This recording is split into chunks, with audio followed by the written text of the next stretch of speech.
നിന്റെ ആഗ്രഹം അത് നടക്കില്ല.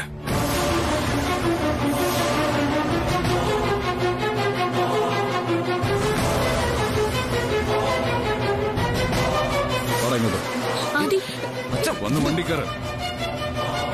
നിന്നോട് ഞാൻ വണ്ടി കയറാനാ പറഞ്ഞത്. ആന്റിക്ക് പറയാനുള്ളത് അച്ഛൻ കേക്ക്. അവൾക്ക് പറയാനുള്ളത് പരദേവതയോട് പറയട്ടെ. എന്തു വന്നാലും ഇത് നടക്കാൻ പോകുന്നില്ല. നടക്കാൻ ഞാൻ സമ്മതിക്കില്ല. വന്ന് വണ്ടി കയറാ. എനിക്കെല്ലാം മനസ്സിലാവും. ഒന്നുമില്ലെങ്കിലും ഞാനൊരു പോലീസ് ഓഫീസറാ. വന്ന് കേറാ. അച്ഛൻ വിട്. ഞാൻ അത്ര കൊച്ചു കുട്ടിയൊന്നുമല്ല എന്നെ ഇങ്ങനെ വലിച്ചോണ്ട് പോയത്. ഇത് അമ്പലമാണ്. ഞാൻ നിന്റെ അച്ഛനാണ്. നിന്നെ വളർത്തി വലുതാക്കി എനിക്ക് നിന്നിൽ കുറച്ച് അധികാരങ്ങളൊക്കെ ഉണ്ട്. അതുകൊണ്ട് പറയുന്ന അനുസരിക്ക്. പ്രസാദേട്ടൻ ആദിയോടുള്ളതിനേക്കാൾ അധികാരം എനിക്ക് ഇവനോടുണ്ട്. വന്ന് കേറാൻ. അത് പറയാനാ ഞാൻ വന്നത്. അധികാരം സ്ഥാപിക്കാൻ ഞാൻ എന്റെ മകനെ കൊണ്ട് നിന്റെ മകളെ കല്യാണം കഴിപ്പിച്ചിട്ടൊന്നുമില്ലല്ലോ. വന്ന് വണ്ടി കയറാം. വരാൻ കൊണ്ടുപോവാൻ എനിക്കറിയാം. വന്ന് വണ്ടി കയറാം. എന്തിനാ മാമ ഈ വാശി? ഞങ്ങൾ എന്ത് തെറ്റാ മാമനോട് ചെയ്തേ? എനിക്ക് വാശി തന്നെയാ. അതൊന്നും എനിക്ക് നിങ്ങളോട് വിശദീകരിക്കേണ്ട ആവശ്യമില്ല. എന്നാ പിന്നെ എനിക്കും വാശി തന്നെയോ? ഈ മാമന്റെ വാശിയുടെ ഒരു അല്പമെങ്കിലും മരുമോൾക്കും കിട്ടി കാണുമല്ലോ. ആദ്യം മാമൻ എവിടെ കൊണ്ട് ഒളിപ്പിച്ചാലും ശരി, ഞങ്ങൾ ഒന്നിക്കും. ആദ്യം ഈ തുളസി വിവാഹം കഴിച്ചിരിക്കും.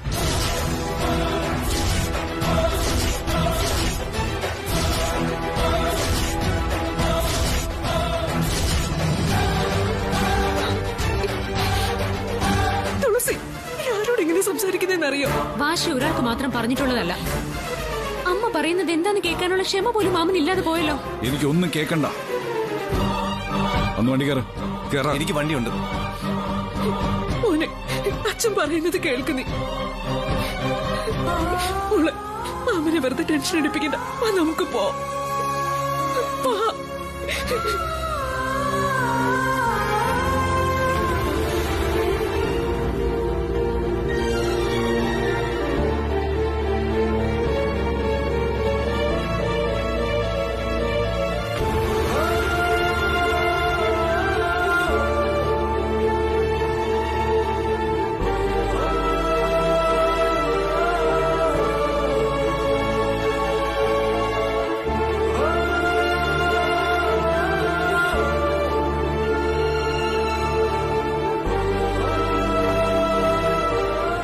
നിന്റെ സ്ഥാനത്ത് ഞാനായിരുന്നെങ്കിലേ അതേ ക്ഷേത്രത്തിൽ വെച്ച് ആ നിമിഷം തുളസിയുടെ എഴുത്തി താലി കിട്ടേനെ.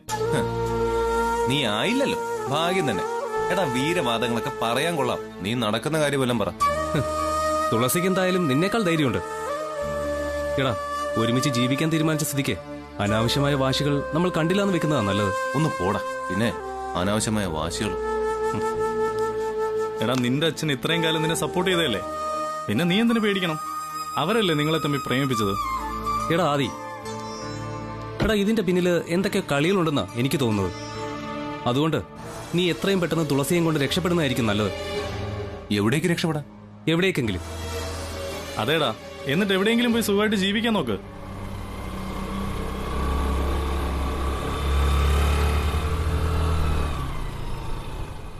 ആ തുളസി, ഞങ്ങൾ ആദ്യം കുറച്ച് കാര്യങ്ങൾ പറഞ്ഞ് മനസ്സിലാക്കുകയായിരുന്നു. എന്താ ഇന്നും കള്ളു കുടിക്കാനുള്ള പ്ലാനാണോ? ഏയ്, ഞാൻ അതൊക്കെ എപ്പോഴേ നിർത്തി. എത്ര ദിവസത്തേക്ക്? നീ വെറുതെ ചുമ്മാ. ഇല്ല തുളസി, ആദിക്കിപ്പോ പുതിയൊരു ജീവിതം തുടങ്ങിയ കൊള്ളാന്നൊക്കെ ഉണ്ട് അല്ലടാ. അപ്പൊ ഇതുവരെ ജീവിക്കായിരുന്നില്ലേ? അങ്ങനെയല്ല, ഒരു കുടുംബ ജീവിതം. അതിനാദ്യം കുടുംബം വേണ്ടേ? എല്ലാം ശരിയാവും തുളസി, നോക്കിക്കോ. ഇനി മുതൽ ആദ്യം പുതിയൊരു മനുഷ്യനായിരിക്കും. എന്നാ ആ പുതിയ മനുഷ്യൻ വന്ന് വണ്ടി കയറും. എങ്ങോട്ട്? എന്റെ പിന്നെ കയറാൻ. എവിടേക്കാ? അതറിഞ്ഞല്ലേ നീ വരുള്ളോ. എന്നാലും നീ എവിടേക്കാന്ന് പറ. കൊല്ലൻ. ഇപ്പോഴെനിക്കൊരു മനസ്സമാധാനായത്.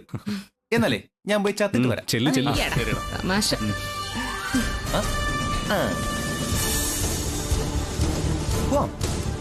ബെസ്റ്റ് ഓഫ് ലക്ക് ആദി.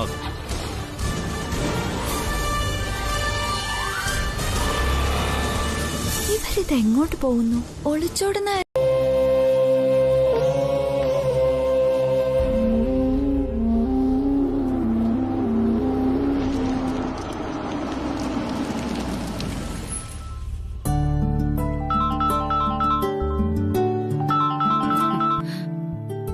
ജയശീലൻ, എന്തൊക്കെയുണ്ട് വിശേഷം? സുഖമായിരിക്കുന്നു. ഞാൻ കുറച്ച് ദിവസമായിട്ട് ജയശീലനെ വിളിക്കണമെന്ന് വിചാരിക്കുന്നു. എന്താ ഡോക്ടർ, എന്തെങ്കിലും വിശേഷം?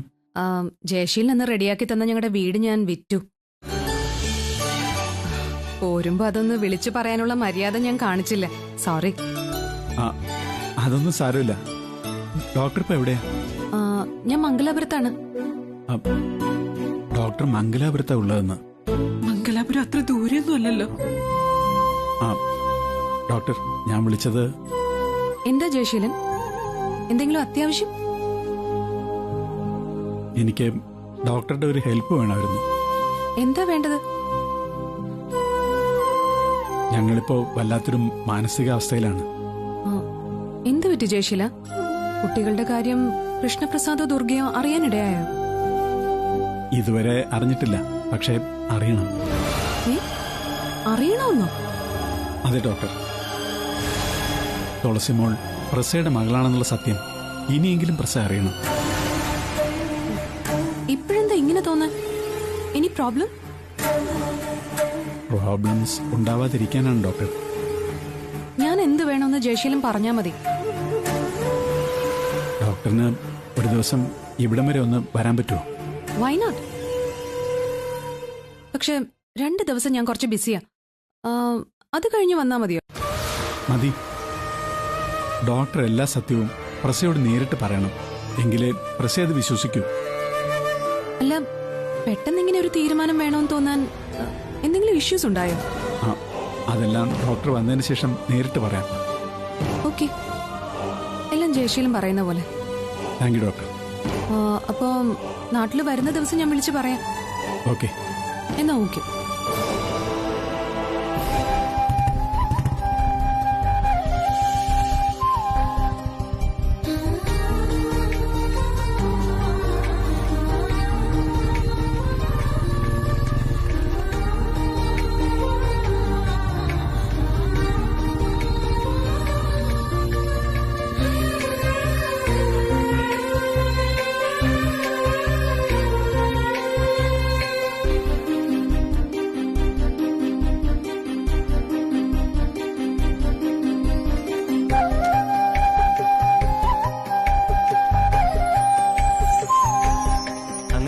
അധ്വാനിക്കാതെ ഭക്ഷണം കഴിക്കുന്ന രീതിയെ ഞാൻ നിർത്തി. എന്നിട്ട് പട്ടിണി കിടന്ന് ചാവാൻ തീരുമാനിച്ചോ? ചാവില്ല, ജീവിക്കും. ഞാൻ മാത്രമല്ല, നമ്മൾ 2 പേരും. തൽക്കാലം നമുക്ക് ഈ ജോലി തുടങ്ങാം.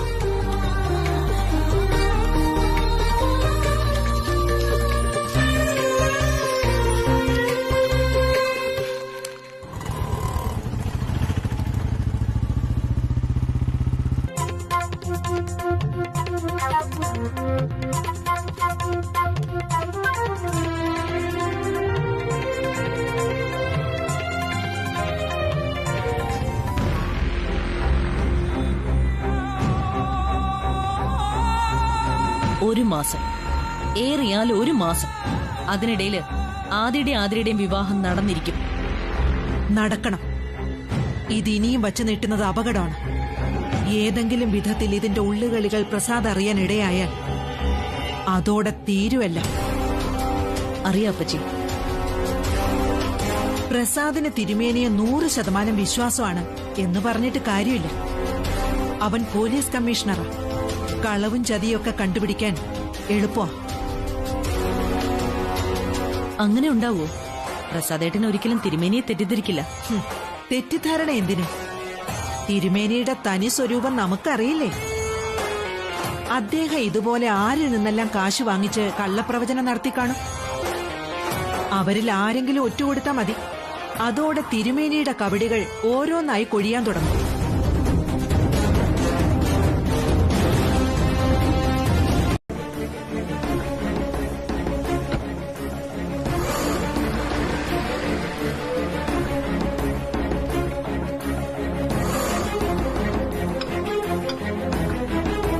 അസിസ്റ്റന്റ് കമ്മീഷണർ കൃഷ്ണപ്രസാദിന്റെ മകൻ ഒറ്റ ദിവസം കൊണ്ട് സെലിബ്രിറ്റി ആയല്ലോ. ഫേസ്ബുക്കിലും യൂട്യൂബിലും ഒന്നും കയറാത്തോണ്ട് പ്രസാദേട്ടൻ ചിലപ്പോ വിശേഷങ്ങളൊന്നും അറിഞ്ഞു കാണില്ല അല്ലേ? ഞാൻ അറിഞ്ഞു. എന്നിട്ട് അവനെ വിളിച്ച് പ്രസാദേട്ടനൊന്നും പറഞ്ഞില്ലേ? സ്വന്തം കാലിൽ നിൽക്കാനുള്ള പ്രായം അവനായല്ലോ. നമ്മളറിയാനത് വൈകുന്നേ ഉള്ളൂ. പ്രസാദേട്ടനും അവന്റെ ഭാഗത്താണോ? ഞാൻ ആരുടെയും ഭാഗത്തല്ല. അവന് ജോലി ചെയ്യണമെന്നും സ്വന്തമായിട്ട് അധ്വാനിക്കണമെന്നും തോന്നിയിട്ടുണ്ടെങ്കിൽ അത് തെറ്റാണെന്നൊന്നും പറയാൻ പറ്റില്ല. അപ്പോ അവൻ ചെയ്തത് ശരിയാണെന്ന് പ്രസാദേട്ടൻ സമ്മതിക്കുന്നു. ശരി ചെയ്യുന്നത് തിരുത്താനോ അതിൽ നിന്ന് അവനെ പിന്തിരിപ്പിക്കാനോ ശ്രമിക്കുന്നതല്ലേ തെറ്റ്? ആദ്യം ഏറ്റെടുത്തിരിക്കുന്ന ജോലി എഞ്ചിനീയറിംഗ് അല്ല, ഡെലിവറി ജോലിയാണ്. കണ്ടവർക്ക് ഓർഡർ അനുസരിച്ച് ഫുഡ് എത്തിച്ചു കൊടുക്കുന്ന ജോലി. ഞാൻ അവനെ കണ്ടിരുന്നു. എന്നിട്ട് ആ ജോലി ആ സ്പോട്ടിൽ നിർത്തിവെക്കാൻ പറഞ്ഞില്ലേ? അവന് ഇഷ്ടപ്പെട്ട ജോലി തെരഞ്ഞെടുത്തതല്ലേ. അത് നിർത്തിവെക്കാൻ പറയാനുള്ള അധികാരം എനിക്കില്ല. നിങ്ങൾ അവന്റെ അച്ഛനല്ലേ? അച്ഛൻ ആ സ്ഥാനത്ത് ഞാൻ പരാജയപ്പെട്ടു തുടങ്ങിയിടും. പ്രസാദേട്ടാ, ഇതങ്ങനെ നിസ്സാരമായിട്ട് വിടരുത്. പ്രസാദേട്ടന്റെ ഈ നിസ്സഹായാവസ്ഥ അവൻ ചൂഷണം ചെയ്യും. എടോ, അവൻ മോഷ്ടിക്കാൻ പോകുന്നൊന്നുമില്ലല്ലോ. ഇങ്ങനെ പോയാ അവൻ അതും ചെയ്തെന്നിരിക്കും. കാരണം അവന് വാശിയാ. തുളസിയുമായുള്ള വിവാഹം നടത്തി കൊടുക്കാതിരിക്കുന്നതിന് അവൻ പ്രസാദേട്ടനോട് പ്രതികാരം ചെയ്തുകൊണ്ടിരിക്കുക.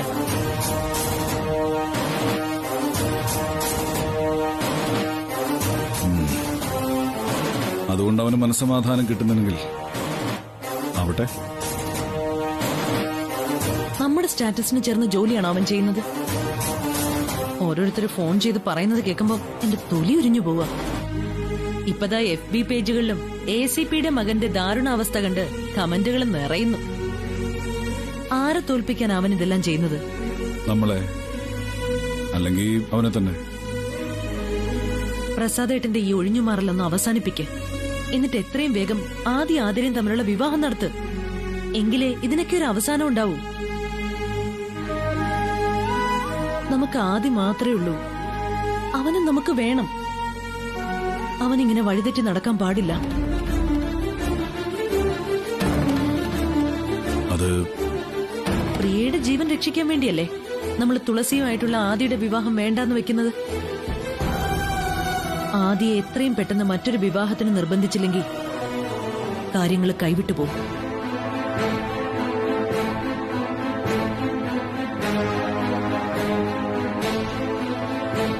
എനിക്കവനെ വേണം പ്രസാദേട്ടാ.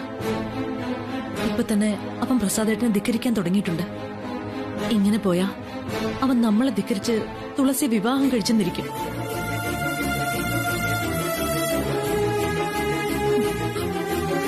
അതോടെ പ്രിയ അവളെ നമുക്ക് നഷ്ടപ്പെട്ടു എന്ന് വരും.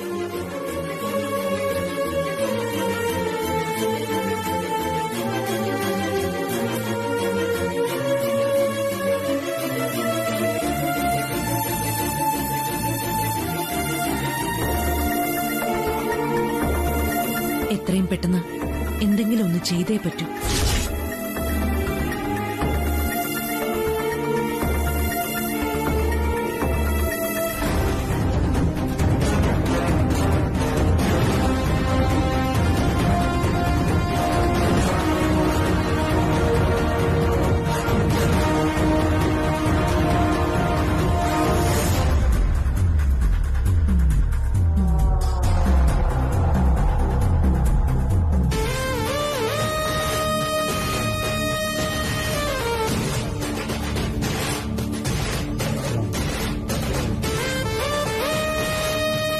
വീട്ടുകാരുടെയും നിലയ്ക്കും വിലയ്ക്കും ഒത്തൊരു ജോലി വേണമെന്ന്, അതൊക്കെ വെറും തെറ്റായ ധാരണയാണെന്നും എല്ലാ ജോലിക്കും അതിന്റേതായ നിലയും വിലയും ഉണ്ടെന്ന് എന്നെ ബോധ്യപ്പെടുത്തി തരാൻ തുളസി വേണ്ടി വന്നു. പക്ഷേ ഈ ജോലി ചെയ്യുന്നത് തുളസി പറഞ്ഞതുകൊണ്ടല്ല. ഈ സീരിയൽ കാണുവാണോ? എന്റെ ഇത് കണ്ടില്ലേ? ഏതാ മോളെ സീരിയല്? സീരിയലൊന്നുമല്ല, ആദ്യേട്ടന്റെ ഇന്റർവ്യൂവാ. ആ അതായിരുന്നോ? ഈ ന്യൂസ് എന്റെ പപ്പയും മമ്മിയും ഒക്കെ കാണില്ലേ? പിന്നെ കാണാതിരിക്കോ? FBയിലല്ലേ പോസ്റ്റ് ചെയ്തിരിക്കുന്നെ. ആകെ നാണക്കേടാവല്ലോ സിലു ആന്റി. മകളെ വിവാഹം കഴിക്കാൻ പോകുന്നവൻ ലോകം അറിയപ്പെടുന്ന ഒരു ഭക്ഷണ വിതരണക്കാരനാണെന്ന് അവരെന്ന് അറിയട്ടെ. അത് നിനക്കൊരു ഗമയല്ലേ മോളെ? എനിക്കത് ഇഷ്ടമല്ല സുലു ആന്റി. വെറുതെ എന്നെ കളിയാക്കണ്ട. ഓ അത് കളിയാക്കിയതാണെന്ന് മനസ്സിലാക്കാനുള്ള ബുദ്ധിയൊക്കെ നിനക്ക് ഉണ്ടല്ലേ? എനിക്ക് അല്ലെങ്കിലും നല്ല ബുദ്ധി തന്നെയാ. ഞാനിനി എങ്ങനെ മറ്റുള്ളവരുടെ മുഖത്ത് നോക്കും? ഇത് മനഃപൂർവ്വം ചെയ്തതാ ചേച്ചി. എല്ലാം ആ തുളസിയുടെ കളിയാ. തുളസിയാണത്രേ അവന് പ്രചോദനം. ഒരു തുളസി. അതെന്താ ആന്റി? എന്താ ഈ പ്രചോദനം? പ്രചോദനോ? അത് പിന്നെ നമ്മൾ കടയിലൊക്കെ പോകുമ്പോ ഇങ്ങനെ കുപ്പിയിൽ ഇങ്ങനെ ഇൻസ്പിറേഷൻ. അത് തന്നെ. ആദ്യേട്ടന്റെ ഇൻസ്പിറേഷൻ തുളസിയാണെന്നാണ് പറയുന്നത്. അതെ, അതുകൊണ്ടാണല്ലോ എഞ്ചിനീയറിംഗിൽ നല്ല മാർക്ക് കിട്ടിയിട്ടും അവൻ ഭക്ഷണപ്പൊതി എത്തിച്ചു കൊടുക്കുന്ന ജോലി ഏറ്റെടുത്തിരിക്കുന്നത്. ഞാൻ അപ്പോഴേ പറഞ്ഞല്ലേ ചേച്ചി, എല്ലാം തുളസിയുടെ കളിയാണെന്ന്. അവളാ ആദ്യമോനെ ഓരോരോ കോമാളി വേഷങ്ങൾ കെട്ടിച്ച് ഇളക്കി വിടുന്നത്.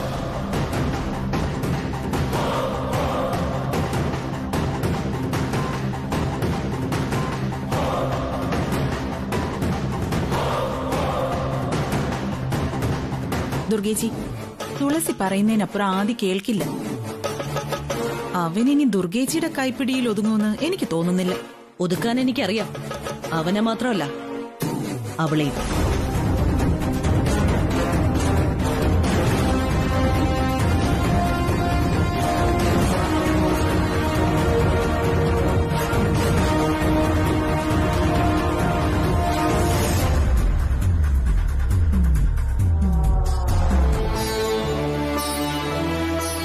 ജോലി ഏതായാലെന്ത്, പെണ്ണ് തുളസി തന്നെ.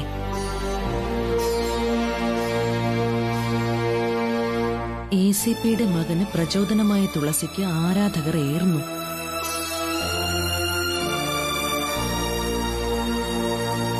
തുളസിയാണ് താരം.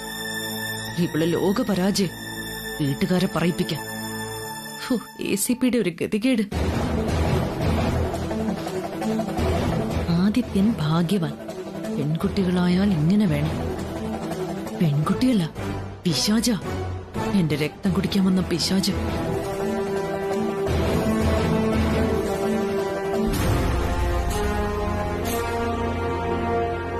എടോ, താൻ ഇപ്പോഴും ഇത് നോക്കിക്കൊണ്ടിരിക്കുകയാണ്. ലോകം മുഴുവനും ഇത് കണ്ടോണ്ടിരിക്കല്ലേ, പിന്നെ ഞാനായിട്ട് എന്തിനു നോക്കാതിരിക്കണം? ചിലരൊക്കെ കണ്ടില്ലാന്നങ്ങ് നടിക്കണം. എന്തൊക്കെ പറ്റും കണ്ടില്ലെന്ന് നടിക്കാൻ? അല്ലെങ്കിലും നടിക്കാനല്ലേ പറ്റൂ. ഞാൻ ആദിയുടെ അമ്മയായി പോയില്ലേ? അവന്റെ പ്രശ്നങ്ങൾ എനിക്ക് നടിച്ചു തീർക്കാൻ പറ്റില്ല പ്രസാദേട്ടാ. ദേ നോക്കിയേ, തുളസിയുടെ വീരസാഹസിക കഥകളും അതിന് താഴെ വന്നിരിക്കുന്ന വ്യൂവേഴ്സിന്റെ കമന്റ്സും നോക്ക്. ഞാനിനി എങ്ങനെ ആളുകളുടെ മുഖത്ത് നോക്കും? മരുമകളെ ലാളിച്ചതിനുള്ള പ്രതിഫലം കിട്ടിയല്ലോ. എന്തൊക്കെയായിരുന്നു? സ്വന്തം മകനേക്കാൾ സ്നേഹം കൊടുത്ത് വളർത്തിയതല്ലേ നിങ്ങൾ അവളെ? അവസാനം പാല് കൊടുത്ത കൈക്ക് തന്നെ കടിച്ചു. സോഷ്യൽ മീഡിയയിലെ കമന്റ്സ് ഒന്നും താൻ കാര്യമാക്കണ്ട. അയ്യോ, അങ്ങനെ പറയല്ലേ. സോഷ്യൽ മീഡിയയിൽ 3/4 പേര് അവൾക്ക് സപ്പോർട്ടാ. ഒപ്പമുണ്ട്, കൂടെയുണ്ട് തുളസി എന്ന ആൺകുട്ടി. എന്തൊക്കെയാ കമന്റ്സ്! ഫോണെറിഞ്ഞ് പൊട്ടിക്കാൻ എനിക്ക് തോന്നുന്നത്. ദേ, എന്താ ഒന്നും പറയാനില്ലേ? ACPയുടെ മകൻ ഓർഡർ അനുസരിച്ച് ഭക്ഷണം കൊടുക്കാൻ അന്യവാതിലുകളിൽ ചെന്ന് മുട്ടുന്നു. കേൾക്കുന്നവർക്ക് തോന്നും നമ്മൾ അവനെ ഇവിടെ പട്ടിണിക്കിട്ടിരിക്കുകയാണെന്ന്. അവൻ ചോദിക്കുന്നത് എന്തും വാരിക്കോരി കൊടുക്കുന്നല്ലേ ഉള്ളൂ പ്രസാദേട്ടൻ. അവസാനം അവന് നാണം കെടുത്തി. നമുക്ക് ഈ വിഷയം തൽക്കാലം മറക്കാം. മറക്കാനും? മനുഷ്യന് മാനമര്യാദയ്ക്ക് ജീവിക്കാൻ സമ്മതിക്കാത്ത വിധം ഓരോന്ന് വരുത്തി വെച്ചിട്ട് എങ്ങനെ മറക്കാൻ പറ്റും? ഒരു കാരണവശാലും അത് ഇല്ലാതാവാനും പോകുന്നില്ല. പക്ഷെ ആദ്യോട് ഇപ്പൊ മാമൻ കാണിച്ചത് തെറ്റ് തന്നെയാ. തെറ്റാര് ചെയ്താലും അത് തെറ്റ് തന്നെയാ.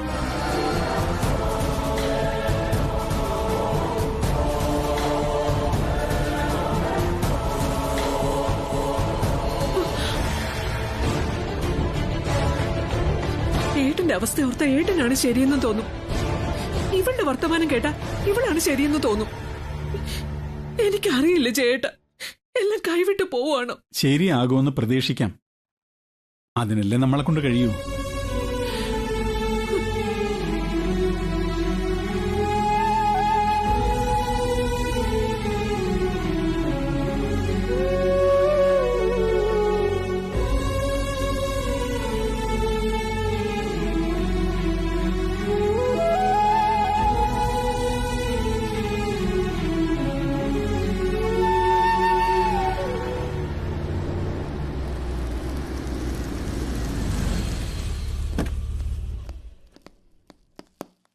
സാർ.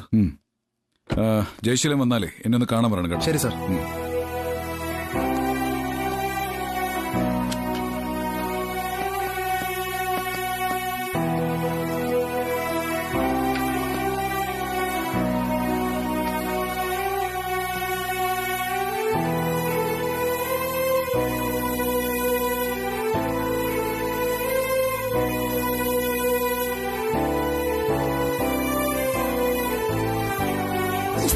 ഇവന്റെ ലൈസൻസ് അങ്ങ് സസ്പെൻഡ് ചെയ്തേ.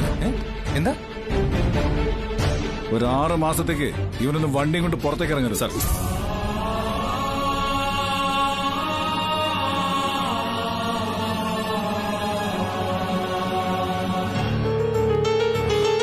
സർ, എന്തിനാ കാണണമെന്ന് പറഞ്ഞത്? ഇരിക്കേ.